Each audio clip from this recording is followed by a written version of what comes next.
The Knights of the Cross by Henryk Sienkiewicz.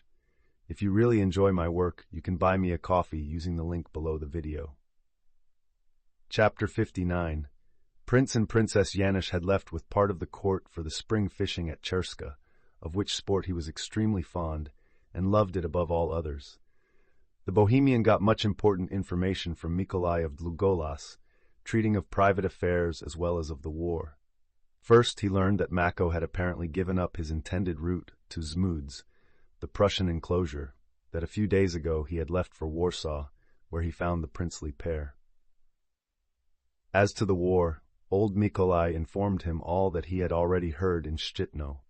All Zmudz, as one man, had risen in arms against the Germans, and Prince Witold not only had refused to help the order against the unhappy Zmudzians, but had not yet declared war against them and was negotiating with them, but meanwhile he supplied the Zmudzians with money, men, horses, and corn. Meanwhile he, as well as the Knights of the Cross, sent ambassadors to the Pope, to the Emperor, and to other Christian lords, accusing each other of breach of faith and treachery. The ambassador carrying the letters of the prince was the clever Mikołaj of Rzęiwa, a man of great ability who could unravel the thread which was woven by the artifice of the Knights of the Cross, convincingly demonstrating the great wrongs done to the lands of Lithuania and Zmudz. Meantime, when at the Diet in Wilno the ties between the Poles and Lithuanians were strengthened, it acted like poison in the hearts of the Knights of the Cross. It was easy to foresee that Jagiełło, as the supreme lord of all the lands under the command of Prince Witold, would stand at his side in time of war.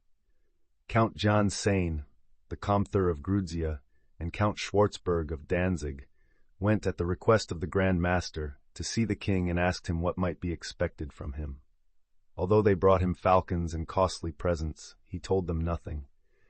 Then they threatened him with war without really intending it, because they well knew that the Grand Master and the chapter were terribly afraid of Jagiełło's forces and were anxious to avert the day of wrath and calamity.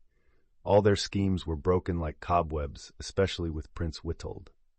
The evening after Hlawa's arrival, fresh news reached Warsaw. Bronisz of Czosnok, courtier of Prince Janusz, whom the prince had previously sent for information from Lithuania, arrived, and with him were two important Lithuanian princes. They brought letters from Witold and the Zmudzians. It was terrible news.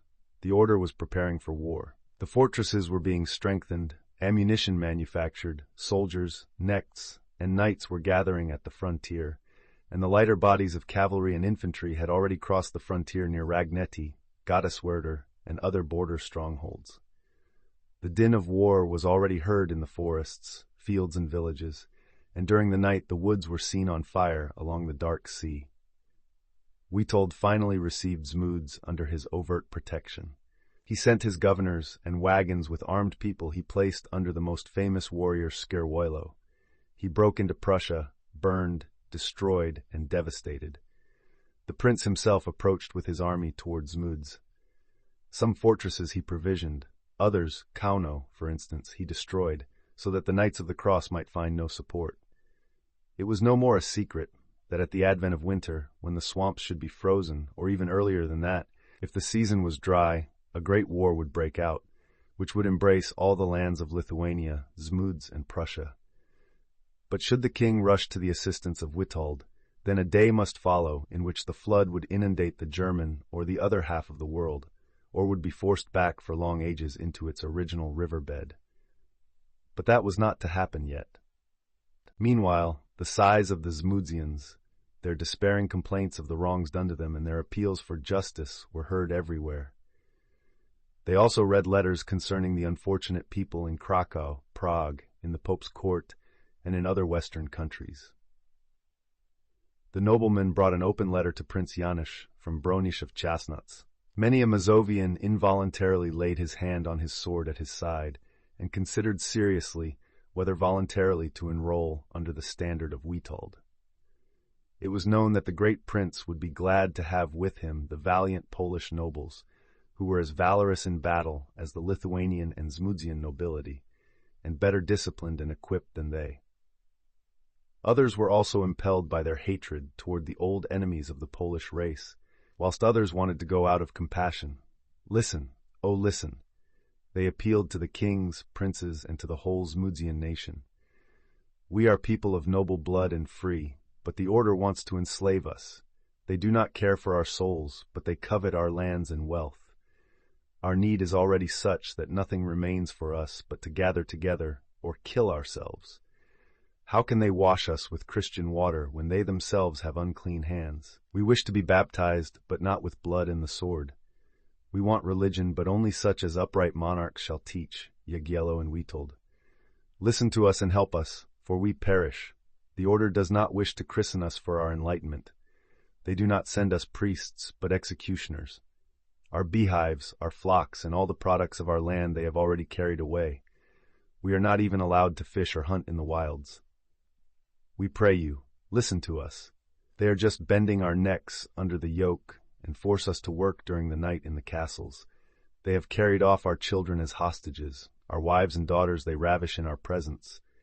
It behooves us to groan, but not to speak. Our fathers they have burned at the stake. Our lords have been carried off to Prussia. Our great men, Korkucia, Wasagina, Swolka, and Songaj, they have destroyed. Oh, listen, for we are not wild beasts but human beings. We earnestly call upon the Holy Father to send us Polish bishops to baptize us, for we thirst for baptism from the very depth of our heart.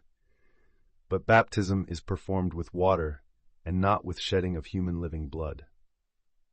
This was the kind of complaint the Zmudzians made against the Knights of the Cross, so that when they were heard by the Mazovian court, several knights and courtiers immediately presented themselves ready to go and help them. They understood that it was not even necessary to ask for permission from Prince Janusz, even if only for the reason that the princess was the sister of Prince Witold. They were specially enraged when they learned from Bronisz and the noblemen that many noble Zmudzian young ladies, who were hostages in Prussia, but could not endure dishonor and cruelty, had taken their own lives when the Knights of the Cross were about to attack their honor. Hlawa was very glad to learn of the desire of the Mazovian knights, because he thought that the more men from Poland that joined Prince Witold, the more intense would be the war, and the affair against the Knights of the Cross would be more potent. He was also glad of his chances of meeting Zbyszko and the old knight Mako, to whom he was much attached and whom, he believed, he was worthy to meet, and together see new wild countries, hitherto unknown cities, and see knights and soldiers never seen before, and finally that Prince Witold, whose great fame resounded then throughout the world. Those thoughts decided him to undertake the long and hurried journey, not stopping upon the road more than was necessary for the horses to rest. The noblemen who arrived with Bronisz of Siasnok and other Lithuanians who were present at the prince's court, and who were acquainted with the roads and all passes, were to guide him and the Mazovian knights from hamlet to hamlet, from city to city, and through the silent, immense, deep wilderness which covered the greater part of Mazovia, Lithuania, and Zmudz. Remember to subscribe.